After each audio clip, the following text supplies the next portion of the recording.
Welcome back to my new lesson. This is Palash Mohammed once again with you. Hope you enjoyed my last episode. Today I'll discuss about use of wood. Okay. অতীতকালে আমরা একটা কাজ করতাম কিন্তু এখনো করি অর্থ বোঝাতে আমরা উড ব্যবহার করে থাকি। কি করে উড ব্যবহার করে লক্ষ লক্ষ বাক্য তৈরি করা যায় আজকে আমি এটা নিয়ে আলোচনা করব। তাহলে সরাসরি চলে যাই আমরা মূল পর্বে।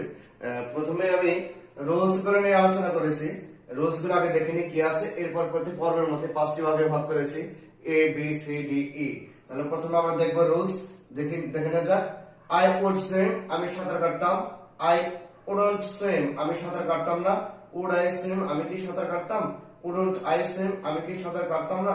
When would I swim, আমি কখন সাঁতার কাটতাম। When wouldn't I swim, আমি কখন সাঁতার কাটতাম না। তাহলে এতে দেখে নিই আমরা, যেমন I would swim, we would swim, you would swim, you would swim, he would swim, she would swim, they would swim, Rahim would swim। অর্থাৎ I would swim, আমি সাঁতার কাটতাম।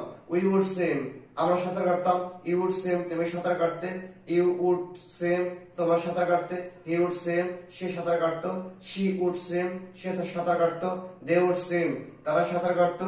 Rahim would swim, রহিম সাঁতার কাটতো। এবার এখানে নেগেটিভ নিয়ে বলা আছে। নেগেটিভে দেখি I wouldn't swim, আমি সাঁতার কাটতাম না। We wouldn't swim, আমরা সাঁতার কাটতাম না। You wouldn't swim, তুমি সাঁতার কাটতে না।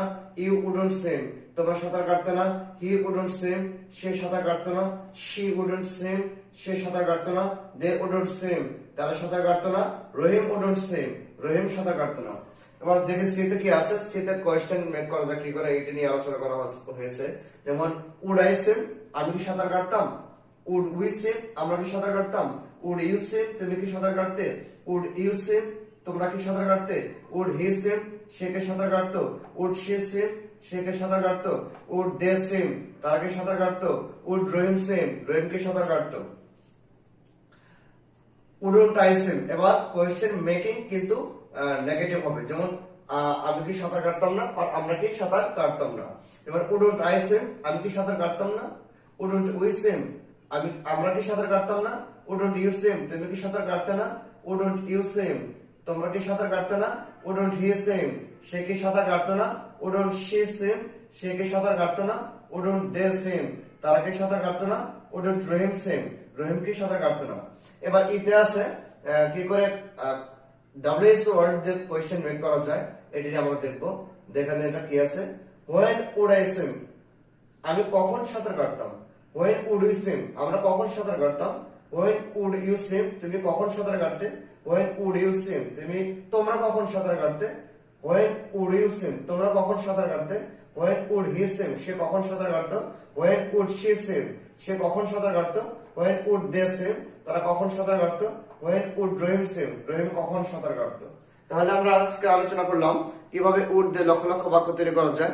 এটা প্রতিবারের মধ্যে আমি বলে থাকি, খাতা কলম হাতে নিয়ে, ঝটপট খাতা কলম হাতে নিয়ে লিখে লিখে পজ করে করে প্র্যাকটিস করতে হবে। প্র্যাকটিসের কোনো বিকল্প নাই।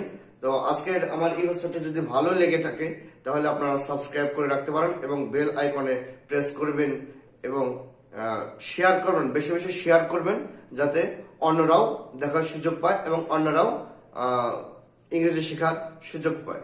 তো আজকের মতো এই পর্যন্তই, দেখা হবে ইনশাআল্লাহ নেক্সট এপিসোডে। বাই।